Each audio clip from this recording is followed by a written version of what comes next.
Hello all, welcome back to another session on computer networks.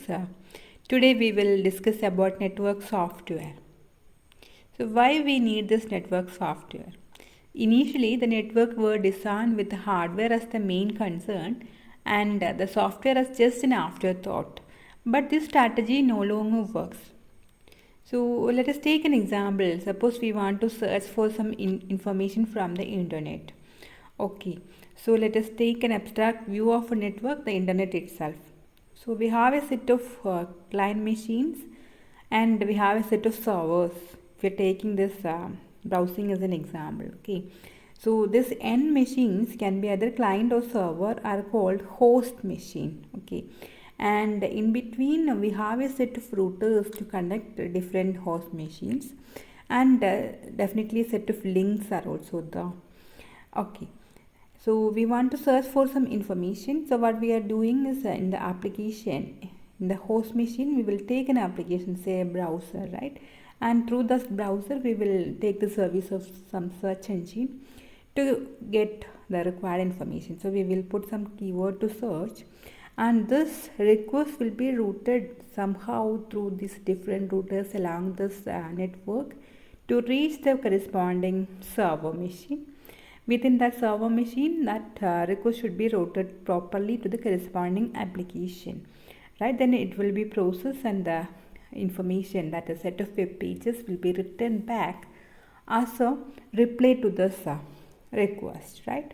And along the, again that will be routed back to the corresponding application within the sender machine.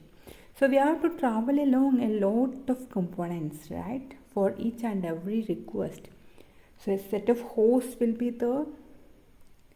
In our case, our sending host and receiving host, the client machine and the corresponding server machine. A set of routers, number of routers will be there within the internal path from this source host to the destination host. Then all these are connected using different types of links, right? Those also should be considered. Then application in the host machine and application in the server machine, those are also there. Then they may use different protocols. Each and every application may use different protocols, right? And finally, each and every machines like host machine, routers, server machine, everything may use completely different hardware and software. All these heterogeneities are also there. So these much things have to be addressed for each and every request from our side. So you can think about how complex the actual communication is happening. So merely the hardware is not enough to perform this communication. Definitely a very complex software is required.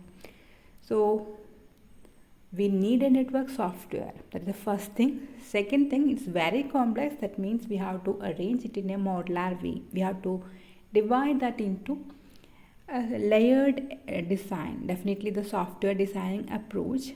To make a model, we have to divide the entire complex system into a set of layers. Okay, so we can take an example of a real world analogy, like suppose we are sending a letter to our friend. Anyway, this postal system is now is going to be part of a history, right? We are depending always on our computer network for doing such things also. Anyway, we'll just think about such a scenario in which we have to send a letter to our friend. So sender, we are doing a set of steps, right? The clearly defined procedure is there. The letter is written first, that is put it in an envelope and dropped in a mailbox in the sender's house, and that from there letter is carried from the mailbox to a post office. Then from there the letter is delivered to a carrier by the post office.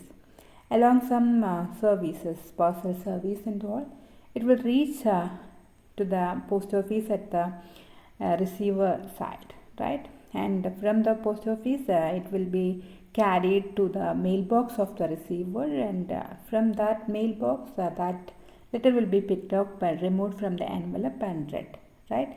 So clearly defined steps are there, done in a layered manner. This is highest layer here, then the middle layer, then lower layer. Then it will be traveled along a carrier service. then the reverse is happening, right? Lower layer, then the middle layer, the upper layer. Like that, our network software also we have to design in a proper way. Lot of functions are there. We have to define clearly each layer what to be done and in what order that should be performed, like that. Okay. So this is network software. A layered approach will be there. So coming to network, let us form a layered approach. Okay.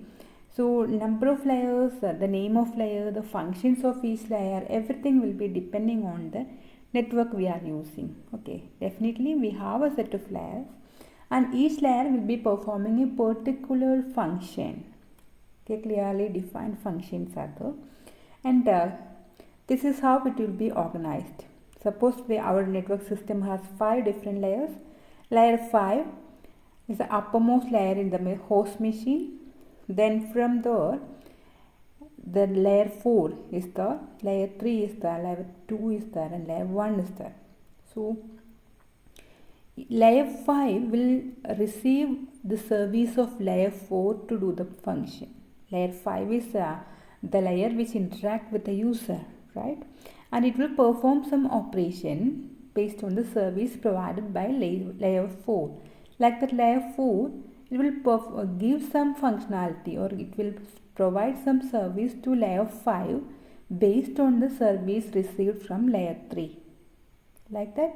Layer 2, what it will do? Layer 2 will provide some service to layer 3 and by taking the service from layer 1, right? This is how it proceeds. And between each and every layers, 2 layers, that's an interface. This interface defines what and all operations or services are provided by layer 5 to layer 4 to layer 5. Okay, like that between every pair of layers we have a interface, clearly defined interface. So the communication between 2 different layers will be minimum, and the implementation of a layer can be easily replaced by another one using this layered approach. Okay. And one more thing, we can see that the corresponding layers of 2 host machines will have a conversation. Like layer 5 of this host 1 will have a conversation with layer 5 of host 2. And using that, using a set of rules and agreements that are called protocol. Okay. So protocols is actually a set of rules to define what is to be communicated, how it is to be communicated, and when is to be communicated. Like what should be the size of a message, or where the sender address will be put, or where the receiver's address will be put, what should be the length of the total packet. Like that, lot of rules will be there, lot of agreements will be there. Then only the receiver can properly interpret what the sender actually informed. Like, so we have a set of protocols and we have a interface, clearly defined interface between every pair of layer. And from layer 1 in the host machine, this data is traveling through a physical medium, in our case our subnetwork, to reach the destination. There the reverse is happening. It will pass to layer 1, from layer 1 to layer 2, then layer 3, then uppermost layer 5, from that to the user. This is how the layered architecture works. So layering in any software design approach, each layer will provide a set of services to the upper layer. Okay, and the services are provided through the definition of a set of protocols. Every layer will have a clearly defined set of protocols. Using that, it will provide some functionality to the upper layer. So layering, mainly we have 2 different benefits of doing this layering. First, it decomposes the problem of building a network into more manageable components, right? It provides modularity, and it modifying the functionality of the different layers without affecting the whole system. So as we are dividing, so let us go through the protocol hierarchy of our network communication. So for simplicity, we are taking only the case of source machine and our destination machine. In between, we have a network in which this message have to be traveled along a set of routers For simplicity, we are ignoring those devices. Actually, those devices are also running some network software. May not be the entire version, but a part of it may be there in each and every router also. For the time being, we are just not bothering about those. We are accessing only those source machine and destination machine. Okay. So the message from the user, let us denoted by message M, will be there in the uppermost layer, in the application layer definitely, right? So user is actually interacting with the system using that application. There we are receiving this information, message denoted by M. And finally, that will be received at the receiver machine, destination machine. The same message will be received at the destination machine. And the layer 5 of this source machine will have a virtual conversation with layer 5 of the destination machine. The term virtual is very important because the actual communication is along this way, from the upper layer to the lower layer, then in this hierarchical order, then through the physical medium, that is through the network along, then the lowermost layer of the destination machine, from there to the uppermost layer along this way, and finally to the application used by the user here. This is the actual physical communication, but there is a proper virtual communication using a set of protocols between the corresponding layers of each machine. Okay, so in case of layer 5, the set of protocols and rules are called layer 5 protocol, and every layer will have a certain agreements. Just for example, here we can see certain restrictions are there in layer 3.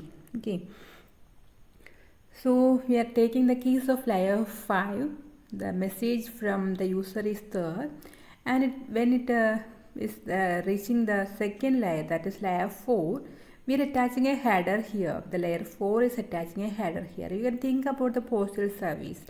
When the sender write the letter, she will put that letter into an envelope, right? Then it will be affixed by some stamps. Then in the destination address, that is the receiver's address and the sender's address are written on a proper place on the envelope, right? So then only that letter will be received by the exact destination or exact recipient, right? Like that, we have to provide some extra information to the message, and only that message will be delivered properly at the destination machine. So header will be attached to the message M, and see here there is an agreement between the layer 3 of this machine and the layer 3 of this destination machine that the message size can be maximum this much size. If the size of the message is too much long compared to the limit, then it should be split up. The same thing happened here also. Our message M got split into two different messages, one with header part and some part of the data, and the remaining part as M2. Okay, and this layer attached its own header part. H3 will be attached with every segment of this message. Okay, so each segment M1 together with H4 with H3, like that M2 with H3. Okay, again the layer 2 also having some restrictions. Here such a restriction is not shown. So here a header part is attached and a trailer part also is attached here. Okay, like that each segment is attached with a header and trailer part, and then it is passed on to the physical medium. Along the network is traveled through different routers, and finally it reaches the destination as different segments, right? And the reverse is happening in the destination machine, right? We can think about the postal service itself. Whatever happened in the center, the reverse will be happen in the destination.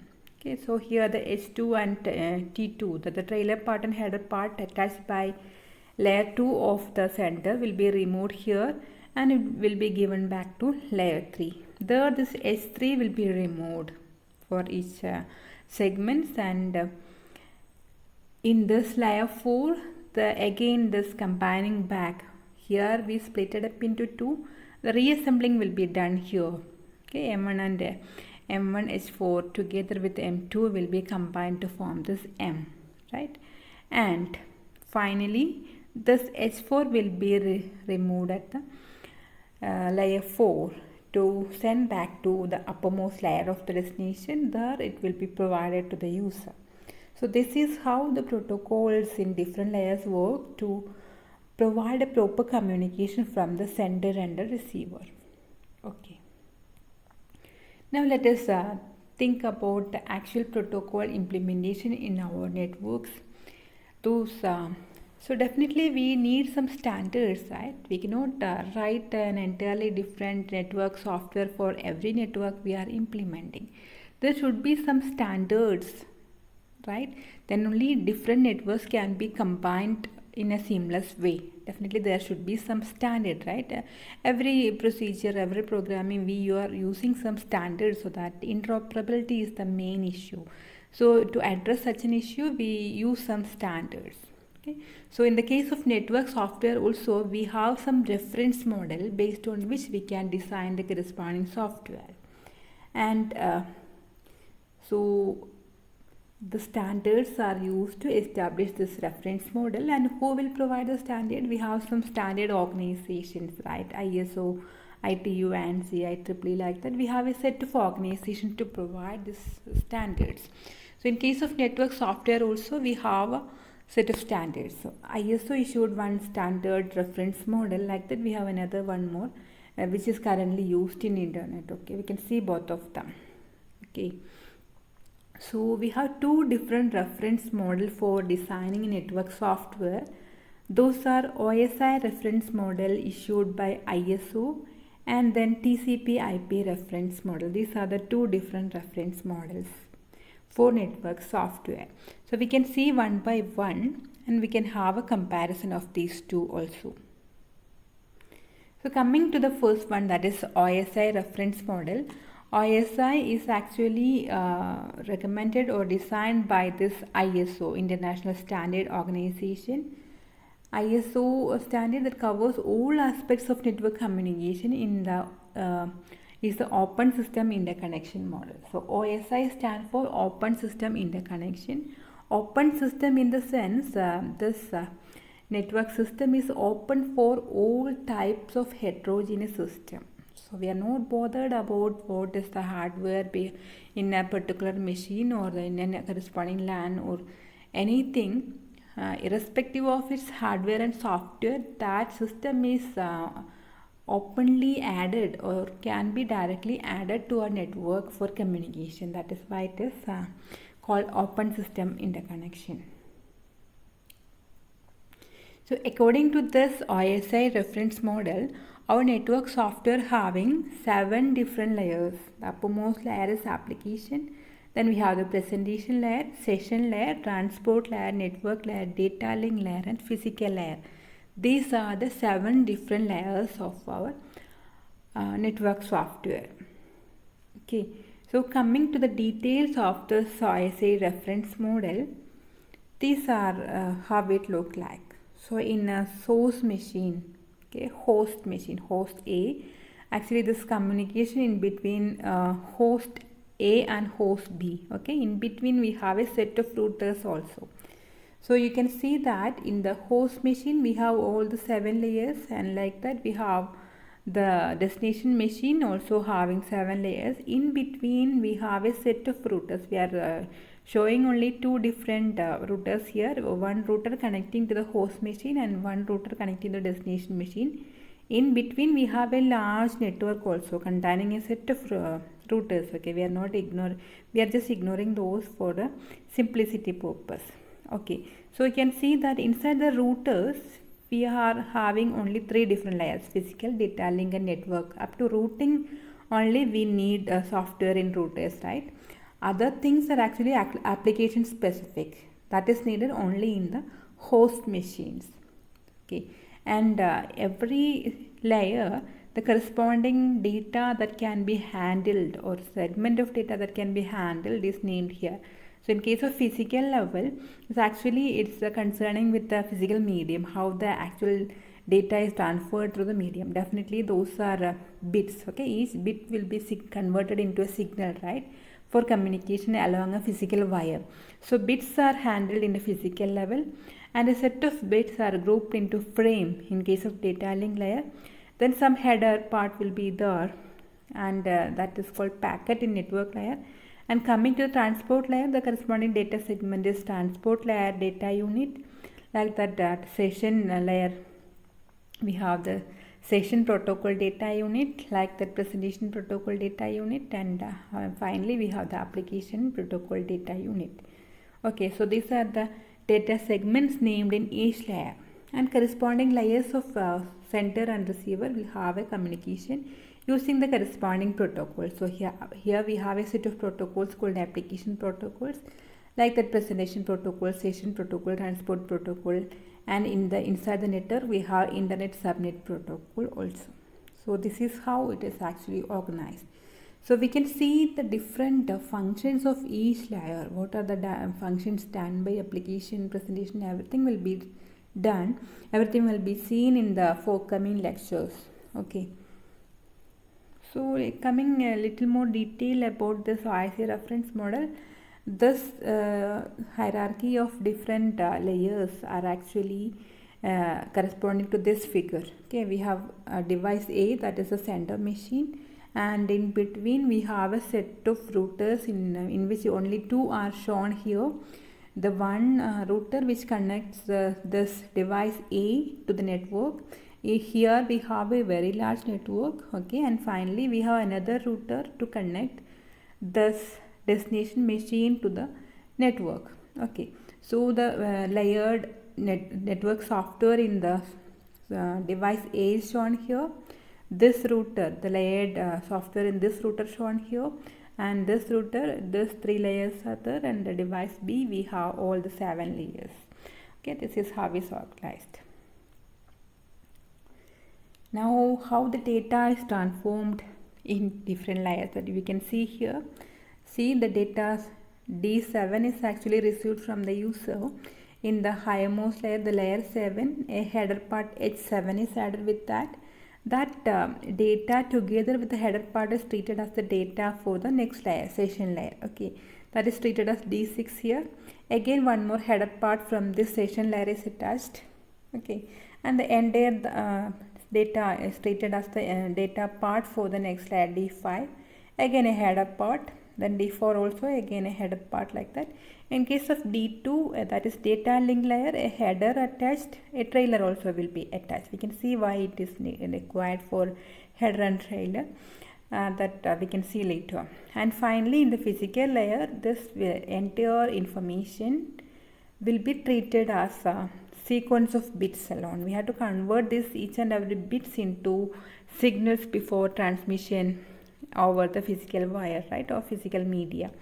A header also will be there. All those will be treated as a sequence of zeros and ones, and that will be transferred over the medium and finally reaches the destination, physical layer of destination. Again in this physical layer, this in signals will be transferred back to or converted back into bits. Okay, then the trailer header removal will be done in the exact reverse order that is done in the sender side. Okay, header trailer part will be removed first, and again the header part will be removed, like that. Finally it will reach as the application of the receiver. D7 will be received. This is how this model proceeds.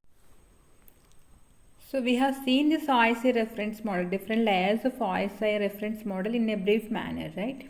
In forthcoming sessions, we will see each layer, what are the functions of each layer, and how those layers are implemented. What are the protocols used for implementing these layers? All those things will be detailed, discussed in detail in later sessions. Okay, and while we design any layered systems, the layer boundaries should be chosen to minimize the information flow across the interface. So that is one policy behind choosing the layer design. And also, what about the number of layers? The number of layers should be large enough that distinct functions need not be thrown together in the same layer. Okay, and also it should be small enough that the architecture is always manageable.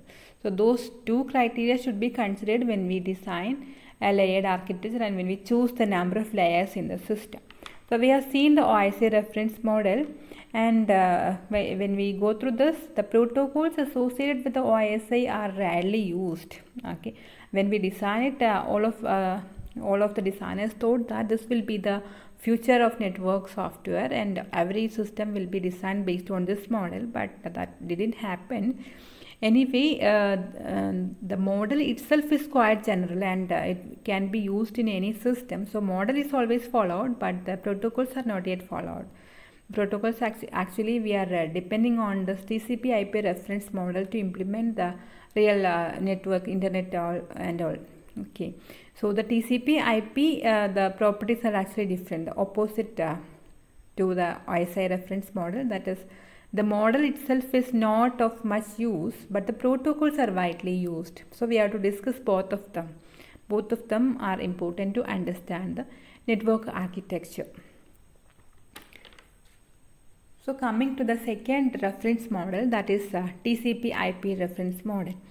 So let us just turn to the background of network. That is, ARPANET was the initial network, right, which is designed by the US Department of Defense for their military activities, right, which connected hundreds of universities and government installations using leased telephone lines. It was the first commercial network, that is ARPANET.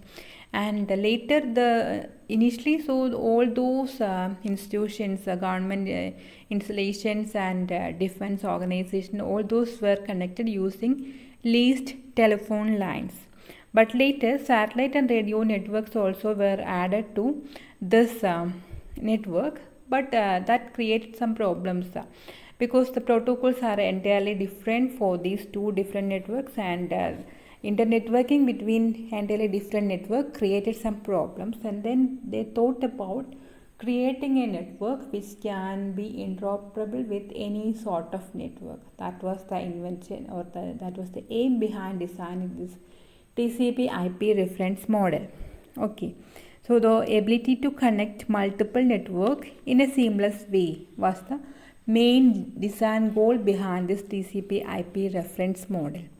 And this is the corresponding layered architecture of TCP IP. We have only 4 different layers in TCP IP, and we compare with the corresponding OISC.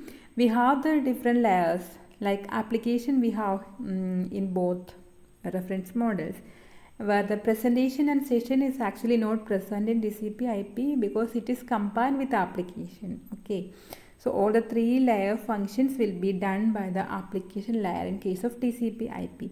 And transport layer is there, network layer is there. It is renamed as internet layer in case of TCP IP reference model. And the data link layer and physical layer are again combined to form a single layer, that is host to network layer. All the addressing bit conversion into signals and corresponding things are done. Interfacing a role managed by this host to network layer. So this is TCP IP reference model. Okay, so in the next session we will see the different layers of OISI reference model, different protocols used, and for coming session we will see this TCP IP reference model also in detail. So this is all about this session. Thank you.